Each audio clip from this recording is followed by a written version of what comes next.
नमो नियंताणं नमो सिद्धाणं नमो आयर्याणं नमो ज्ञानं नमो निसर्गाणं निसर्गन्मुखारो सब्बभावज्ञानो मंगलांचन नमो हरिमंगलम् मंगलम भगवान वीरो मंगलम गौतम प्रभु मंगलम स्तुति भद्राध्यायेन धर्मोस्तु मंगलम अज्ञानतिमिरन्दानं ज्ञानंजन शलाका नेत्रमुन्मीलितं येन तस्मै श्रीगुरवे नमः। कल से एक नए सब्जेक्ट पर बोलना शुरू किया है, प्ले।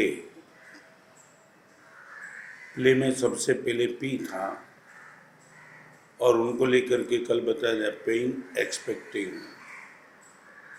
पीड़ा को स्वीकार कर लो, आमंत्रण देने की हमारी तैयारी न भी हो, मगर जो भी पीड़ा है वो पीड़ा हम सहन कर ले। हर पीड़ा हमको तोड़ने के लिए नहीं मगर और मजबूत बनाने के लिए आती है। एक ऐसी श्रद्धा निश्चित तौर से लेकर के बैठे। आज पी के बाद एल। एल का अर्थ है लेजीनेस किकिंग।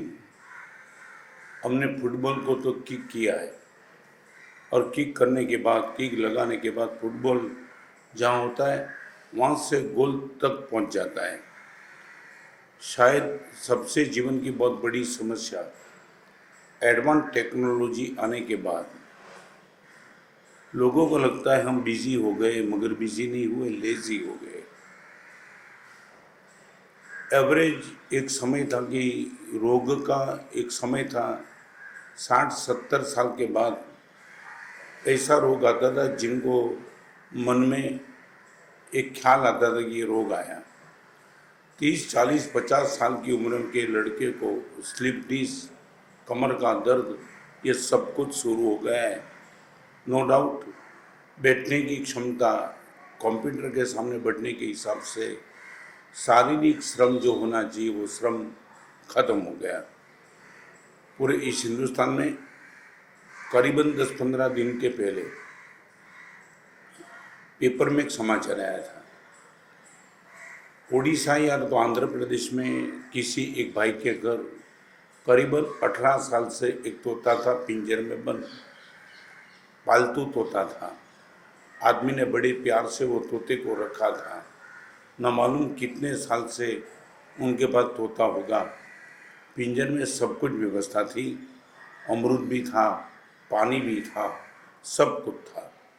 तोते को 24 घंटे में एक भी दिन किसी की चिंता करनी पड़े ऐसी स्थिति वो तोते के मालिक ने बनाई रखी थी। तोता का उन पर प्यार था तो तोता का मालिक पर भी प्यार जबरदस्त था।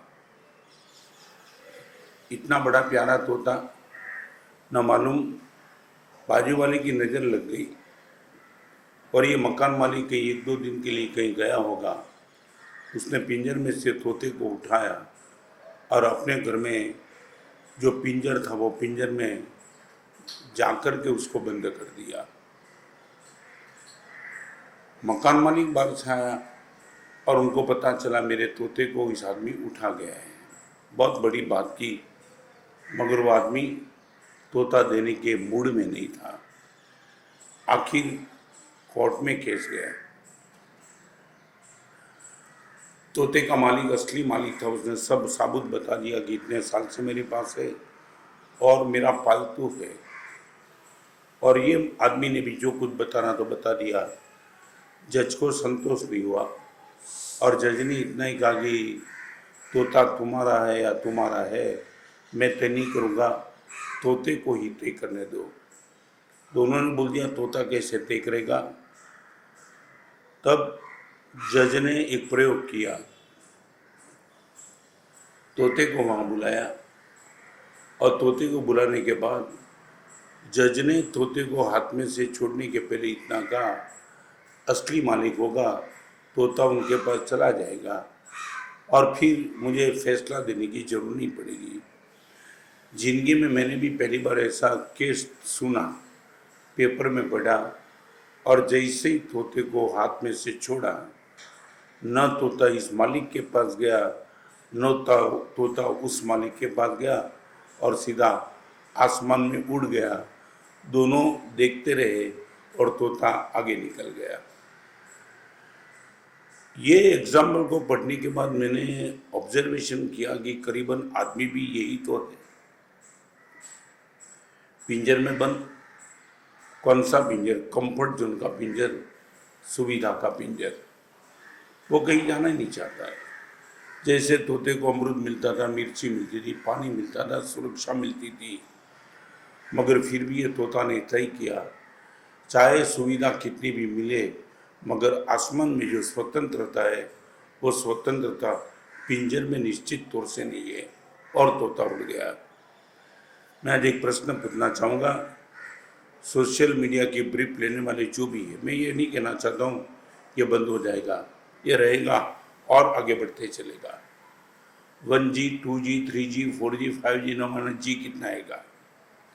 एक लड़के ने पूछा था अपने पिताजी को कि पिताजी हमारे ज़माने में ये जी चलता है, 2G, 3G, 4G, आपके ज़माने में ऐसा जी क्या था कि नहीं कुछ? और पिताजी ने चेहरे के मुस्कान के साथ बता दिया, हमारे ज़माने में 2 ही जी थे। लड़के को आश्चर्य हो गया। अपने पिताजी को बोला, सच? आपके ज़माने में जी थे क्या? हाँ, ये जो तुम्हारा जी चलता है ना, वो जी नहीं था। हमारे जन्म में 2 जी था, एक गुरु जी और दूसरा था बापू जी। और लड़के के चेहरे पे मुस्कान आ गई, मगर मुस्कान ख़त्म होने के पहले पिताजी ने उनको बोल दिया, तुझे मालूम नहीं, हमारे में जो 2 जी था ना, तो वो 2 जी की, गुरु जी की और पिताजी की, ये जी की सबसे बड़ी ताकत वो थी, एक ही चाटा मारते थे ना, आधा घंटे में सब नेटवर्क मिल जाता था। एक ही चाटा में आधे घंटे में सब नेटवर्क मिल जाता था। और लड़का पिताजी की बात सुन के भाग गया। उनको लगा कि पिताजी मुझे चाटा न मार दे।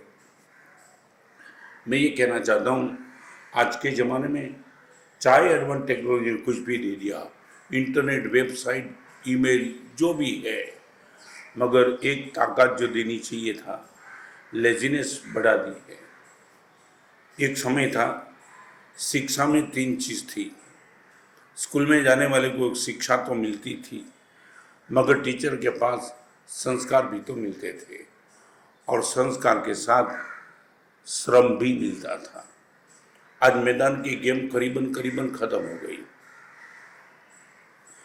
मोबाइल की गेम बची है, चाहे वो पबजी हो, चाहे वीडियो गेम हो, जो कुछ भी हो, मगर मोबाइल की गेम बची है। मैंने कल ही एक मुनि बुकुन को बता दिया था, एक प्रौढ़ आदमी को किसी यंग लड़के ने पूछा, एक ज़माना था जब भी छुट्टी के दिन होते थे तो मैदान खच्चों लड़के से भरा हुआ रहता था, अभी ये मैदान बिल्कुल खाली लगता है, कारण क्या हो गया? और वो प्रौढ़ ने वो युवा लड़के को इतना बता दिया कि मैदान खाली इसलिए लग रहा है कि ये पूरे लड़के को मोबाइल की नज़र लग गई है। मैं ये कहना चाहूँगा, लेजीनेस किकिंग, अब लेजीनेस को किक लगाओ। फुटबॉल को यदि गोल तक पहुँचना है तो उनको किक लगाना जरूरी है, जहाँ होगा वहीं रह जाएगा। यदि किक नहीं लगाई तो फुटबॉल कहीं पहुँच नहीं पाएगा। मैं 2 प्रश्न आज पूछना चाहता हूँ। वॉशिंग मशीन, कुकर मशीन, जो कुछ भी आया, वो आने के बाद परिवार में श्रम की शिक्षा खत्म हो गई। स्कूल में श्रम गया, परिवार में श्रम गया, जॉब में श्रम गया, हर क्षेत्र में श्रम जाने के बाद एडवांस टेक्नोलॉजी ने समय बचाने का काम तो बहुत किया,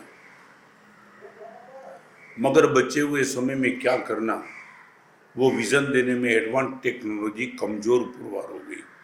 फिर से मैं कहूँ, गति देने का काम विज्ञान करता है और दिशा देने का काम धर्म करता है। चाहे गति कितनी भी ज़बरदस्त हो तुम्हारे पास, मगर सही दिशा में यदि गति नहीं होगी तो ये गति कहाँ ले जाएगी, वो लाख रुपए का प्रश्न है। मैं क्या बताऊँ, कई लोगों के मन में आज के ज़माने में इतने लेक्चर्स चलते हैं कि सब लोग लेक्चर सुनते सुनते करीबन थक गए, एक्सेस हो गया है, एलर्जी हो गई है, सबको लगता है अलग अलग अलग अलग साधु सन्यासी संत, इसलिए इस सब्जेक्ट में ज़्यादा नहीं बोलना चाहूँगा। लोग बोलेंगे कि महाराज साहब का धंधा नहीं है, बस ये बोलते चलते, कहाँ दुनिया जा रही है, कोई विरोध नहीं। एक एयर में सब यात्री बैठे थे, 300 यात्री, और पायलट ने डिक्लेयर कर दिया। मेरे पास दो न्यूज़ है। एक न्यूज़ है, वो सुनने के बाद आपको आनंद आनंद आनंद आनंद आनंद आ जाएगा, और दूसरे न्यूज़ सुनने के बाद आपको पीड़ा होगी। मैं दोनों न्यूज़ सुनाना तो चाहता हूँ, मगर आप ही बोलो, सबसे पहला न्यूज़ आप कौन सा सुनना चाहेंगे, आनंद कराने वाला या पीड़ा देने वाला? सब यात्री को लगा दोनों सुनना ही है, तो पहले क्यों पीड़ा वाला सुने, पहले आनंद वाला सुन ले। हर यात्री ने एक ही बात से बता दिया, आनंद वाला न्यूज़ सबसे पहले सुना दो। और कॉकपिट में से माइक्रोफोन में पायलट की आवाज़ आई, हमारा विमान, हमारा हवाई जहाज़ 11,000 किलोमीटर की गति से भाग रहा है, और लोगों ने ताली बजाई। ऐसी 11,000 किलोमीटर प्रति आवर, कमाल। और ये सुनने के बाद यात्री ने बोला, अब दूसरा न्यूज़ सुनाओ, पीड़ा देने वाला। तब कॉकपिट में से पायलट ने बता दिया, हमारा विमान 11,000 किलोमीटर की गति से जा तो रहा है, मगर किस दिशा में जाता है वो मुझे भी तो पता नहीं। आज विज्ञान ने ये किया है, 11,000 नहीं, 1,11,000 किलोमीटर की गति से वो आदमी को भगा रहा है, मगर दिशा, शायद दिशा होगी तो ईट ड्रिंक एंड बी मेरी, ये दिशा है। छोटा बेटा खिलौना से खेल तो सकता है, मगर जीने के लिए उनको दूध चाहिए। अकेली गति से आदमी जीवन में सफल तो हो सकता है, मगर उनके मन की शांति, चित्त की प्रसन्नता, हृदय का प्रेम, ये गति से नहीं मिलेगा, सही अर्थ में उनको दिशा से मिलेगा। मेरा इतना ही कहना है, लेजीनेस किकिंग हो सके, एडवांस टेक्नोलॉजी चाहे कितनी भी हो, मशीन का उपयोग कम करो यार। अपने घर में अपने बेटे को, अपनी पत्नी को, अपने माँ को, अपने बाप को बुलाने के लिए, उनके साथ बात करने के लिए आप एक कमरे से दूसरे कमरे से मोबाइल से बात करते हो। मान लिया आपके पास मोबाइल है, मगर आपकी पत्नी, आपके पिताजी, आपकी माँ आपके ही घर में है, और उनसे बात करने के लिए आपके पास पैर तो है, पैर जाकर के वहाँ यदि तुम नहीं आ सकते हो, इतनी लेजीनेस यदि आ जाएगी तो जीवन का ग्रोथ, शरीर का स्वास्थ्य, मन की मस्ती, परिवार के साथ ट्यूनिंग कैसे बैठ पाएगा। फिर से मैं कहना चाहता हूँ, समय हमारे पास बचे वो महत्व। कोरोना से सब अपने घर में बंद है, ऐसे भी तो लेजी थे, और ये लॉकडाउन ने और लेजी बना दिया। बस घर में बैठे, कहाँ जाना, बाहर जाने का मन भी है तो बाहर नहीं जा सकते। ऐसी स्थिति में यदि शरीर का ग्रोथ नहीं होगा तो कोरोना नहीं होगा, वहाँ से कहीं से भी चला जाएगा।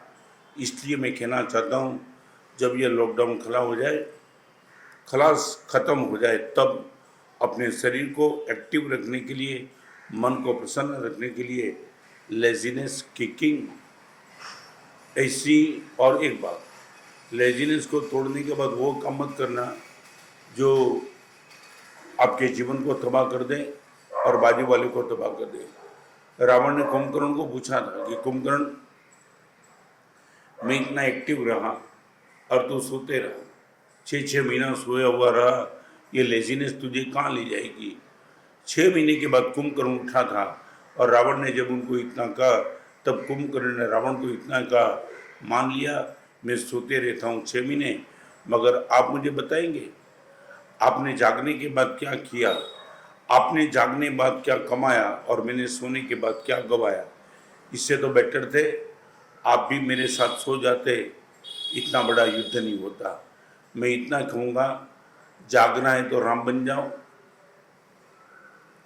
रावण बन के जागने के अलावा बेहतर है कि कुंभकर्ण बन के सो जाओ। राम न बन सको तो कुंभकर्ण बन जाओ, मगर रावण बनने की गलती कभी मत करना।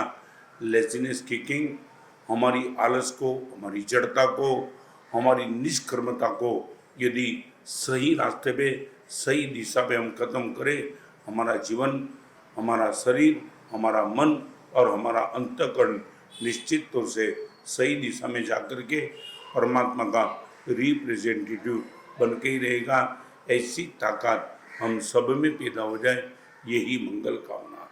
सर्वमंगल मंगल कारणम प्रधान सर्वधर्माणम। जय हिंद।